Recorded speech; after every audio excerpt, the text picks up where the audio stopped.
کې پورته کړی دی په یوازې ځان. بېشک نو زه د سلیم راز صاحب دا شعر ورته ډالۍ کوم، هغه خپلې وینا ته راغواړم. مو تېر کال د روشن بګر سیمینار امن ایوارډ اګر کړی و. عبدالخالق پټان صاحب ته سلیم راز صاحب وایي چې یو شان سپرلی دی خو اثار دی جدا جدا. ډېر ښه. یو شان سپرلی دی خو اثار دی جدا جدا. زه شلوم ګریوان او ته په زلفو کې ګلونه ږدې. محترم عبدالخالق پټان صاحب.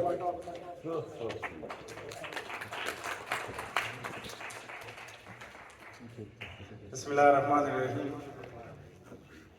مختصر بیا کو ملګریانو ستې پته نه لګېږي موږ په خولې باندې موږ په مخونو باندې رقم خندا یې موږ سره مرګلیتا نه کوي. ملګری د ظفر غالب صاحب خبره وکړه چې ماحول یې غوښتلو شعري هغه دپاره د یوې مصرې څخول دپاره د کورمې شاعرانو لپاره ښه ډېره خوشقسمتي خبره چې تو د کورمې داسې علاقه درکړې دی چې هر ورځ سره یې تو شعرونه جوړېدلی شي. دا سړی چینې، دا ګودري، دا سپین غار، دا څومره هم وګورئ مزینی چې د کورمې هر کلی د کورمې هر حسن د شاعرانو دپاره یې ښایسته ماحول ورکړی دی او دوی باندې کار کوي. کلیوالو کمای مونږ کې دی، کمای مونږ لهجو کې دی، کمای مونږ ماحول کې دی.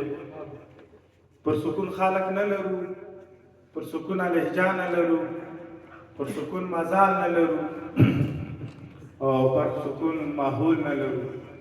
نو دې وجې نه وطن پر سکون باندې نه پاتې کېږي. کوم خلک پر سکون لهجه ولري هغه لهجه ډېر وخته پرې ګڼېدلی شي.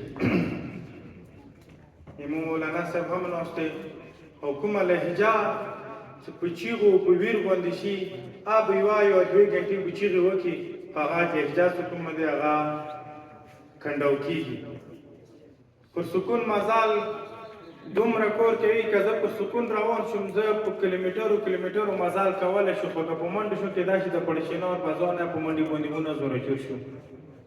زموږ مطلب دا دی ټولو کورمیوالو ته دا پته ولګېده، ټول کورمیوال په دې باندې پوه شولو.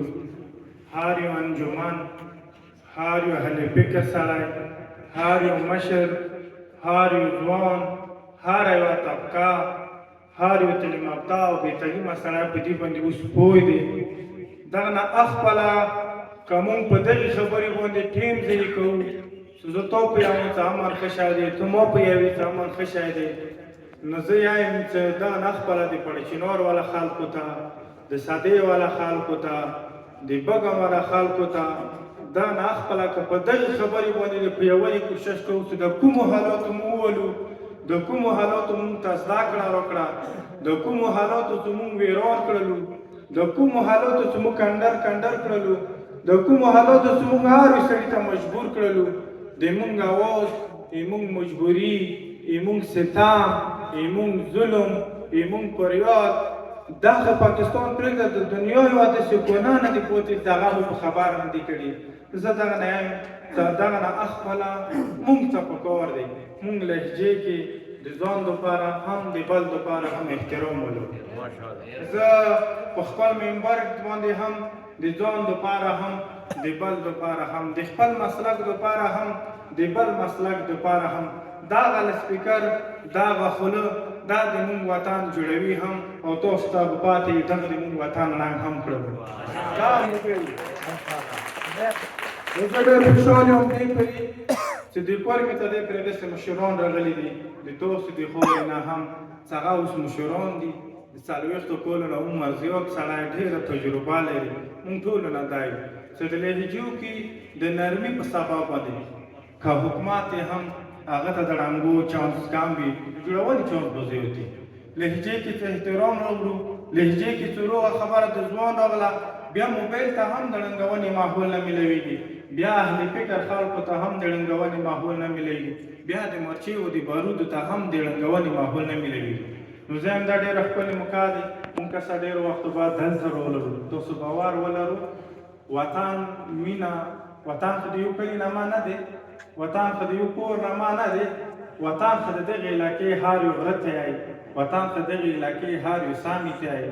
مونږ چې دغې وطن ته راتللو داسې دی تللو لکه هغه مور سړی بچي ته ډېر وخت بعد غېږه ورکوي، مونږ ملګرو ته لارې یو ځای به داسې داسې محسوس کوو لکه دا مونږ ته تږی دی دا وطن دې ته موږ تږي داسې محسوس کوو لکه دې مونږ ته زور راتی مونږ دو ته زور راتی. نو مونږ د یو بل نه کېدل نشته دي. د دنیا غاټ سوپر پاور ایټمي طاقتونه پاکستان او انډیا چې د هغه صدر وزیر اعظم د هغه پوځیان د هغه آرمي چې د مو آرمي چې امن غواړي. نو زه دا یم چې کوم کورمې وویلی چې موږ خو دغونه مضبوط خلک نه یو کنه. داسې یو بل ته د ناستې ته تیار دي، داسې یو بل ته مذاکراتو ته تیار دي، داسې د یو بل لپاره د اسلحې کېږدونې ته د جنګ نه ورېکېدنې ته تیار دي. او ته خو ډېر واړه خلک یو، ډېر کمزوري خلک یو، د دوه وختو ټکاله هم نه لرو. نو زه یم چې په کوه دا دی چې هغه نه مخکې مونږ ته اوسه د امن لپاره قدم کېږدو، امن لپاره. تاسو ډېره مننه. رابطې ساتل پکار دي، تا ساتل پکار دي. دې کې ټول نه خپل حکومت ته دې کولی شي، او د حکومت د مونږ لهجه څه تېروله دی او چاته دی د رابطو ساتل، د یو بل سره تاګ راتاګ، د یو بل سره ناستای، دا د مونږ ټولو د مسالو حل دی ملګرو. خو مونږ دا یایو چې په دغو جرګو کې چې څومره هم شیونه امپلیمنټ شولو، عوام امپلیمنټ کړو، عوام یې مني. مونږ دا یایو چې بریګیډیر صاحب ته، کمانډنټ صاحب ته، او ډي پي او صاحب ته، او جي او سی صاحب ته د چوک صرف دا خبره ور ورسوي چې پټان عبدالخالق نه د کور مې هر یو عوام ته څه کوم شي ته یې مونږ ته تابعداري یو، تو ته څه ورځولو غوښتلو هغه ورځولو، ته څه غواړې هغه درته کېږدو. دغه نه خپله که ته مونږ ته دا وایې چې تاسو د واسکټ و دغو جامو په ځای باندې شلوار پرېږدو، لام شروع کړو، پتلون شروع کړو، موږ به دا شروع کړو. خو مونږ ته دا پوښتنه کوو چې د کور مې پنځه تنازع دي د شپېتو کورونه، دا به ته راته کله حل کوې؟ خو په سبا کې به حل کوې. بس دا حل شي، دا خبره